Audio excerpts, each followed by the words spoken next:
الخيار المخلل خلص. صباح الفل. بدل ما جيت بالخيار والبطرمان بتاعي، طب انا هعمل لكم شويه خيار مخلل حدود. ده ربع بطرمان اعمله في الشهر ده ويخلص.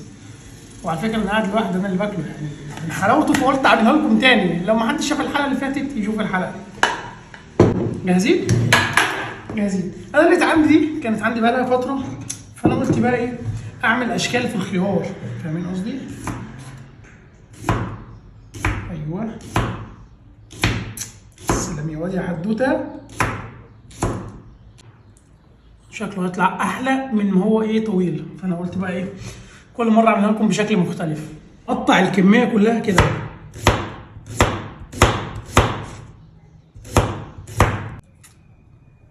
حدوته ولا مش حدوته؟ شكلها تطلع حلو صح؟ كيلو خيار قطع معايا كميه قد ايه؟ الشكل ده شكله حلو. نحط الخيار كله في البطرمان اللي احنا هنخلي فيه. البطرمان ده يا دوبك شال كيلو. انا اخليه بقى دلوقتي هنا على جنب.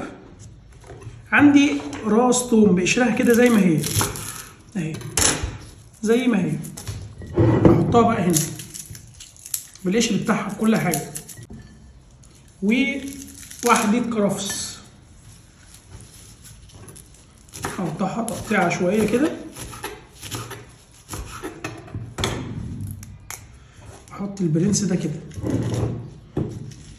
ايوه ده انزله جوه. انا عايز انزله كله حاجه كده ايه.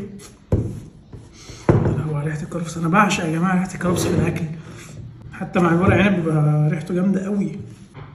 ممكن ناخد شرايح ليمون.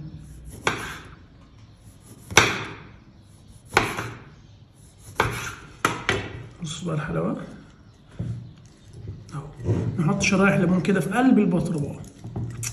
بولة فيها ميه، الميه من الحنفيه عادي جدا ساقعه، هنعصر فيها ليمونتين. والليمون ده هنحطه مع الخيار المخلل تاني. ما نرموهوش ها اهو. ان شاء الله المره الجايه اعمل لكم ليمون المخلل لو حد حابب يعني. نفس البوله دي بقى نحط شويه شطه. نحط بقى ايه معلقتين 3 كبار خليل وشويه ملح. وفي الاخر هنحط معلقه سكر. انا معلقه السكر دي لسه عارفها قريب الصراحه. اقلب تقليبه حلوه كده. ايوه ايوه. هدوق دوقه كده، لقيتها محتاجه ملح ازود ملح، مش محتاجه ملح يبقى الملح ده هو اللي هنلاقيه هنا. بتقل رجلي ان انا ما اشتريش اي حاجه من الشارع تاني. الحاجه اللي اعرف اعملها في المطبخ اعملها في المطبخ. واحط بقى ايه الميه دي هنا.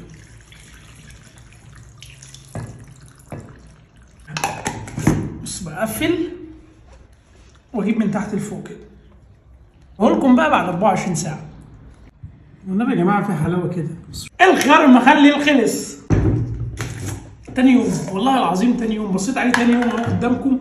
انا عايز اقول لكم كلت منه من شويه قبل ما انزل. استنى بس ايه بقى عشان انا مش حاطط خيار على الوش. ها تعالى يا برنس، تعالى يا برنس.